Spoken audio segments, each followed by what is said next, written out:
भाजपा देखिए ये भाजपा का डीएनए है, ये कभी कोई बदल ही नहीं सकता है। सुधांशु जी इस बात को आप मानिए, चुनाव में हार जीत होता है, कांग्रेस का प्रदर्शन अच्छा होना चाहिए था, ये मानता हूं, लेकिन मुद्दे थे इसमें जवान, किसान, पहलवान, संविधान, बेरोजगारी और जिस तरीके का इंफ्रास्ट्रक्चर अभी रहा है हरियाणा में, ये सब लोगों ने देखा है और इसीलिए हम लोग भी काफी आश्चर्यजनक रहे हैं। आपने बाजीगर शब्द का इस्तेमाल किया।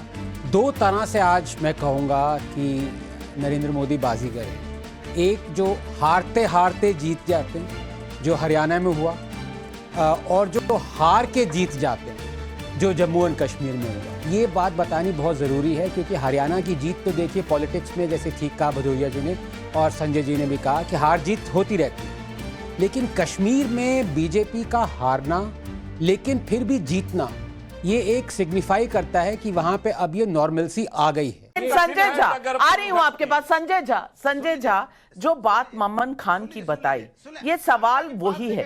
अगर कांग्रेस पार्टी एक तरफ पोलराइज करेगी तो हिंदू वोट दूसरी तरफ पोलराइज होगा। चुनाव लोकसभा के में नहीं हुआ, लेकिन क्या जनता में ये संदेश अब चला गया है? नाविका जी देखिए, अभी भी इतना जब जीते हैं सुधांशु जी, लेकिन अभी भी मजहब की सियासत कर रहे हैं, धर्म को लेके अभी भी राजनीति हो रही है। ये तो भाजपा देखिए ये भाजपा का डीएनए है, ये कभी कोई बदल ही नहीं सकता है। सुधांशु जी इस बात को आप मानिए, चुनाव में हार जीत होता है, कांग्रेस का प्रदर्शन अच्छा होना चाहिए था, ये मानता हूं, लेकिन मुद्दे थे इसमें जवान, किसान, पहलवान, संविधान, बेरोजगारी और जिस तरीके का इंफ्रास्ट्रक्चर अभी रहा है हरियाणा में, ये सब लोगों ने देखा है और इसीलिए हम लोग भी काफी आश्चर्यजनक रहे हैं। हम लोग को एक तरीके से धक्का लगा है कि कांग्रेस पार्टी एक जो कहते हैं जीती हुई चुनाव को हार गई है। आपका ये इस पर खान को लाना या यहाँ पर फिर वही धार्मिक ध्रुवीकरण कोशिश की जो आप कर रहे हैं, ये गलत है, ये नकारात्मक राजनीति है आपका। और इसीलिए हम बताते हैं महाराष्ट्र में भी चुनाव होने वाला है, झारखंड में भी होगा, दिल्ली में भी होगा, अगले साल बिहार में भी होगा और आप लोग का यही अहंकार जो रहेगा ये आपको अगले चुनाव में डुबा भी सकता है। लेकिन ये आपका अहंकार तो आज शिवसेना उद्धव ठाकरे गुट की प्रवक्ता जो है प्रियंका चतुर्वेदी, उन्होंने बता दिया कि जहां जहां सीधी लड़ाई है बीजेपी और कांग्रेस, वहां आपको सोचना पड़ेगा।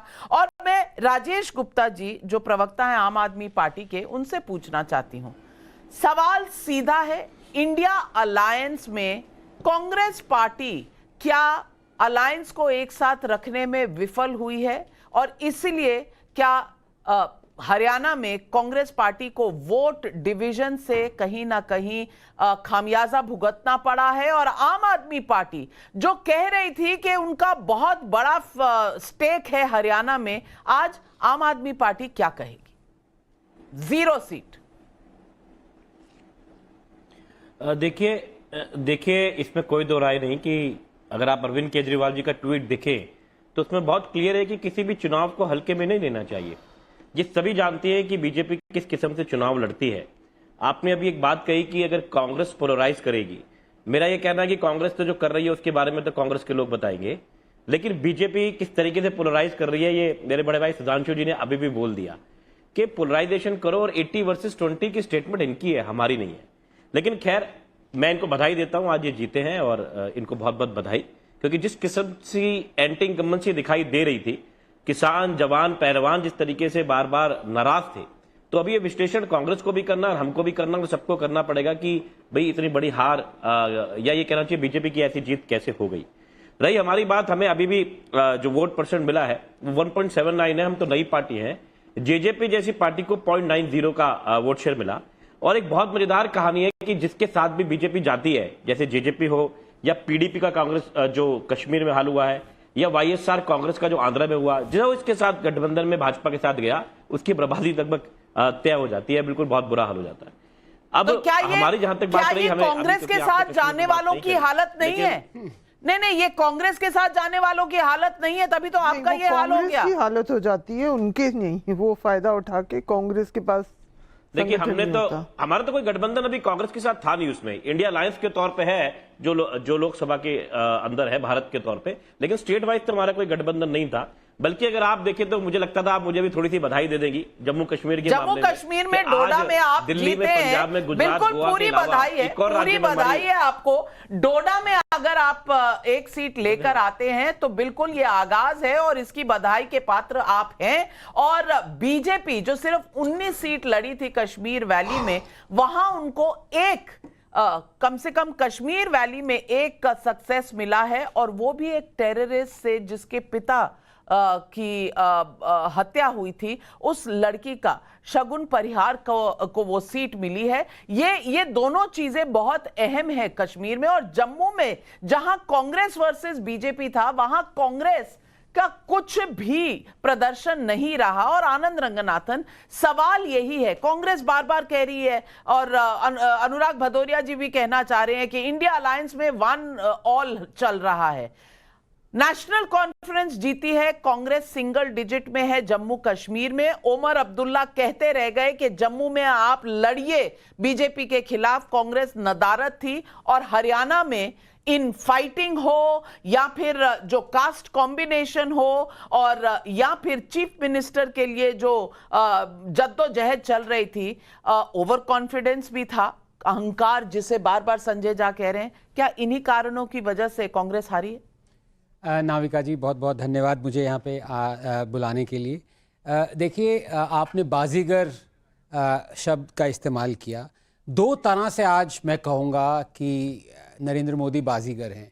एक जो हारते हारते जीत जाते हैं, जो हरियाणा में हुआ, और जो हार के जीत जाते हैं, जो जम्मू एंड कश्मीर में हुआ। ये बात बतानी बहुत ज़रूरी है, क्योंकि हरियाणा की जीत तो देखिए पॉलिटिक्स में, जैसे ठीक कहा भदौरिया जी ने और संजय जी ने भी कहा, कि हार जीत होती रहती है। लेकिन कश्मीर में बीजेपी का हारना, लेकिन फिर भी जीतना, ये एक सिग्निफाई करता है कि वहाँ पे अब ये नॉर्मलसी आ गई है। अगर लोग चाहें भी कि नॉर्मलसी ना हो, तो भी वो उनके मंसूबे डिफीट हो जाएंगे, क्योंकि इलेक्शन होना जम्मू एंड कश्मीर में और एक्सेप्टेंस लाना, चाहे कोई भी आए, बीजेपी नहीं आई, लेकिन इस सबसे ज़्यादा खुशी मुझे लगता है बीजेपी की होगी इसमें। और राहुल जी पे मैं क्या कहूँ, सब लोग गाने की बात कर रहे हैं, सुधांशु जी ने गाना गाया, मैं भी एक लगे हाथों अपना, मुझे लग रहा है ये डिबेट कम, मुशायरा ज्यादा हो गया। तो राहुल जी की स्थिति उस तरह की है कि हरियाणा में देखिए हारे और कश्मीर में अब गवर्नमेंट बनाएंगे, तो गम और खुशी में फ़र्क महसूस ना हो जहां, गम और खुशी में महसूस फ़र्क ना हो जहां, मैं दिल को उस मकाम पे लाता चला गया, हर फिक्र को धुएं में उड़ाता चला गया। ये राहुल जी की वो है। लेकिन मैं दो चीज़ें यहाँ पे कहना चाहूँगा कि हरियाणा में बीजेपी की जीत बीजेपी की सक्सेस है, कांग्रेस का फेलियर नहीं है। ये मैं क्यों कह रहा हूँ? एक डेवलपमेंट हुआ है। देखिए, कोई भी सरकार 3 बार एंटी इनकम्बेंसी बीट नहीं कर सकती। मतलब ये 50 साल के बाद हुआ है नाविका, ये कांग्रेस की जीत नहीं, मतलब हार नहीं हो सकती। ये सरकार ने कुछ किया होगा। अगर आप एक्सपोर्ट्स देखें हरियाणा के, पिछले 10 साल में 4.5 टाइम्स बढ़े हैं, आकि बहुत सारे आंकड़े। लेकिन दूसरी जरूरी बात यह है, आपने कहा जय जवान, जय किसान, जय पहलवान, बीजेपी ने भी ऑपोजिशन से सीखा है। जो फ्रीबीज और रेवड़ियां ऑपोजिशन ने 240 के ऊपर तक बीजेपी को नहीं आने दिया था, अभी बीजेपी ने देखिए क्या क्या किया है कमाल। बीजेपी ने 2100 पर मंथ हर महिला को हरियाणा में दिया है। बीजेपी ने कहा है आयुष्मान का 5 लाख से 10 लाख कर दिया है। बीजेपी ने एमएसपी की हरियाणा में सारी क्रॉप्स को गारंटी दी है। ये सब चीजें बीजेपी ने करना शुरू किया है, ये जानते हुए कि हरियाणा की डेट 3.5 लाख करोड़ है। लेकिन इलेक्शन जीत गए तो बाजीगर। लेकिन कहीं ना कहीं सबा नकवी जी, बीजेपी प्रॉमिस करती है तो लोग उन्हें वोट दे देते हैं,